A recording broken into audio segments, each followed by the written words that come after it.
Good morning.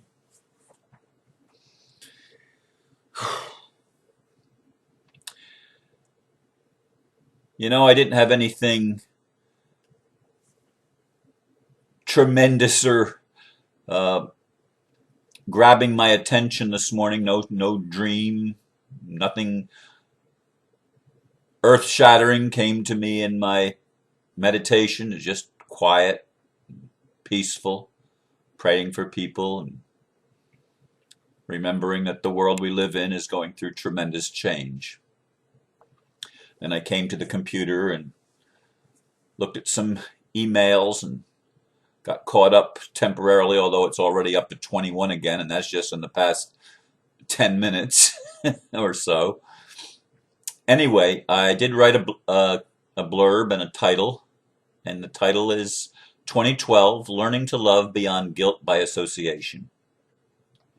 And the blurb is: yesterday someone commented on a Facebook post about Ron Paul, that he was a Mason. Many are using this to discount him and his message. It would be the same as saying of someone, he is white, Republican, man, old, or a Jew, Catholic, or some other category one may choose to discount an individual. These divisive tools have been long used to keep us separated and ignorant.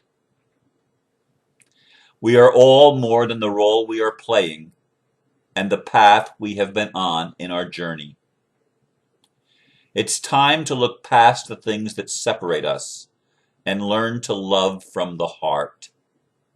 Indeed, that is the heart of the matter in 2012 when it comes to creating a world that works for everyone. Now, I'm not going to tell you that I'm going to be talking about Ron Paul and that we need to get out and vote for him. From my perspective, he is the only one that's telling a semblance of the truth. But I would equally support other people that tell the truth. I support Dennis Kucinich, as I've said in the past. There are rare, honest politicians in the world, but they do exist.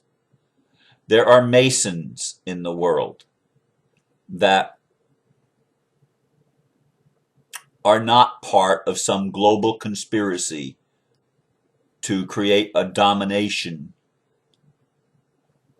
system of totalitarianism that overrules all the people and makes all the people bow in submission. There are Jesuits, no doubt, and Zionists, no doubt, and people of all parties and all religions and all walks of life. But we have this in common: we're human.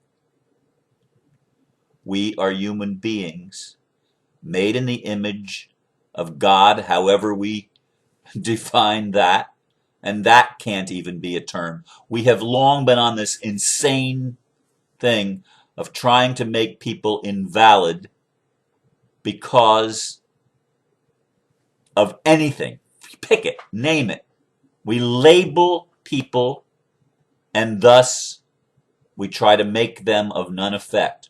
Their love doesn't matter. Their truth doesn't matter. Their story no longer makes any difference because they are fill in the blank.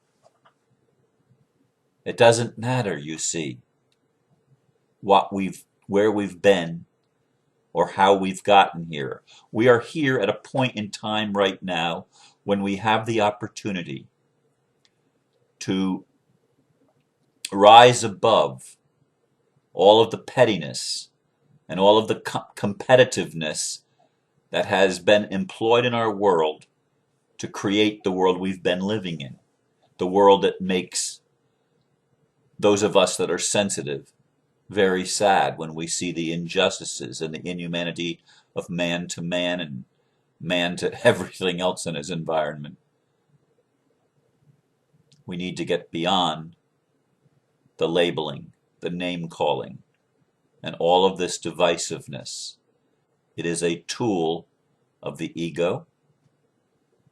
It is a tool of whatever you want to call the evil in our world. It is a tool that has been insanely employed to create a world that doesn't work really for anyone. It doesn't even work for the elite. You may say, well, look at, they're the ones that are getting all the money. They're the ones that have all the power. No, they're not. Not in the awakening. It may have been that way for a long time, but it's not that way anymore. Do you understand that we are waking up? And we are waking up to love.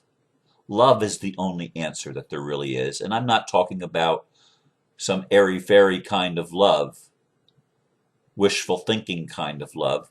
I'm talking about a love that deals with the really hard issues of life, the things that really make a difference. Love that goes beyond the separation and finds the unity.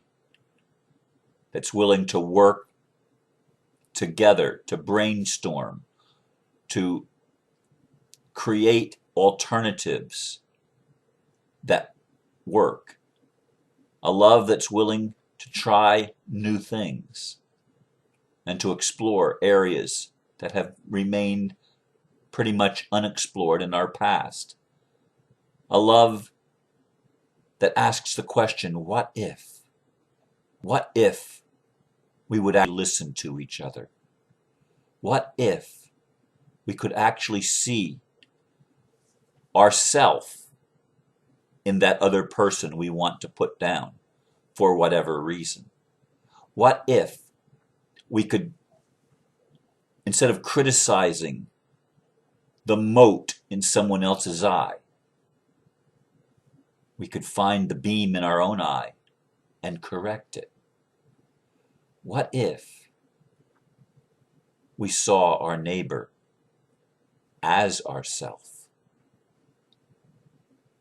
What if we allowed a new consciousness to rise up within us? A consciousness that recognized each in the other. What if we got beyond our religions? What if we got beyond our political persuasions?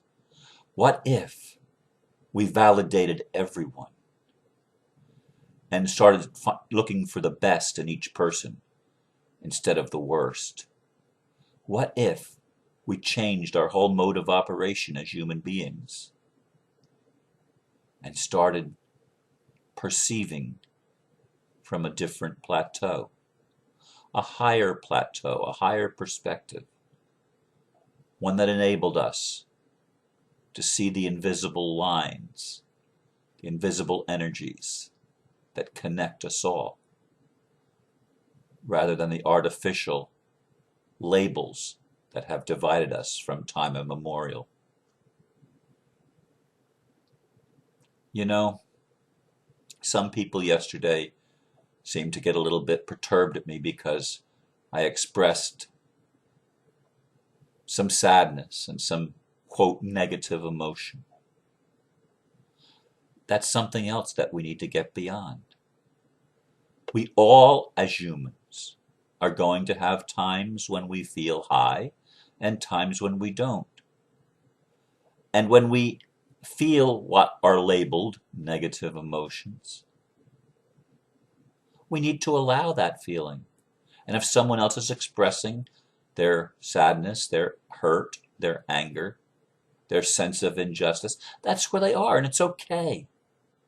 It's okay. We have permission from the Creator to experience our life as whatever we make of it. We have the freedom to define how we are going to react and respond to the situations in our lives and what we're going to do about it. We have that freedom. We don't have the freedom to turn off all the negative emotions. That's a lie. We don't have that freedom. We can't, that's called denial. And we can try it, but it doesn't work. We don't have that freedom because it's going to keep coming back. The things that we judge are going to keep coming back till we understand why we're judging. And if it has validity, which generally it will not, if it has validity, then and we feel like we need to hang on to it, then we are allowed to do that, of course. But if we take a wisdom stance and we learn the why it's there,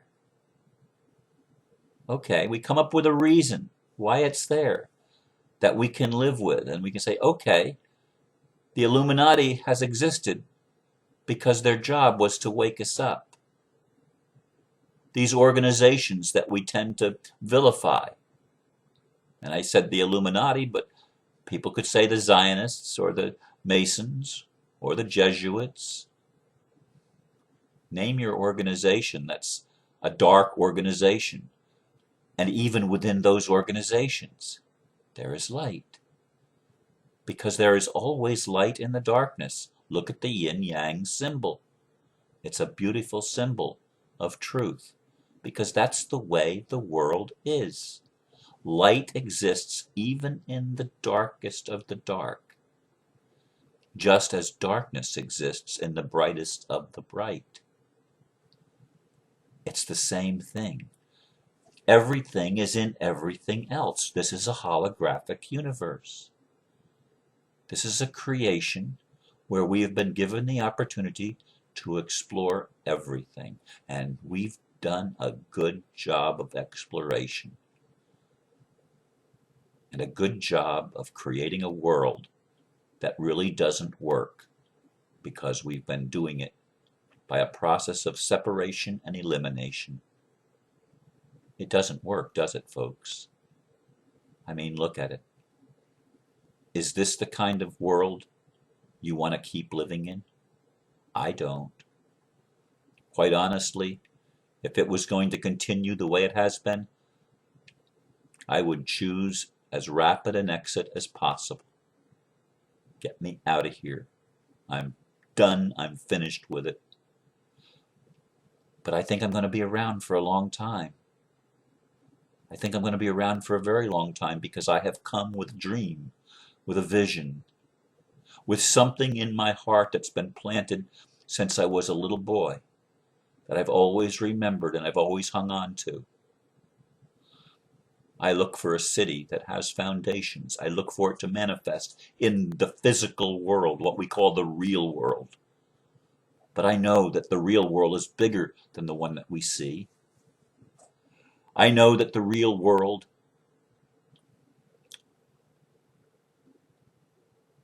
has potential to manifest any direction, anything we choose. The real world is the world of thought. The real world is the world of energy. The real world is a spiritual world. That's the real world. And that's where it all comes from.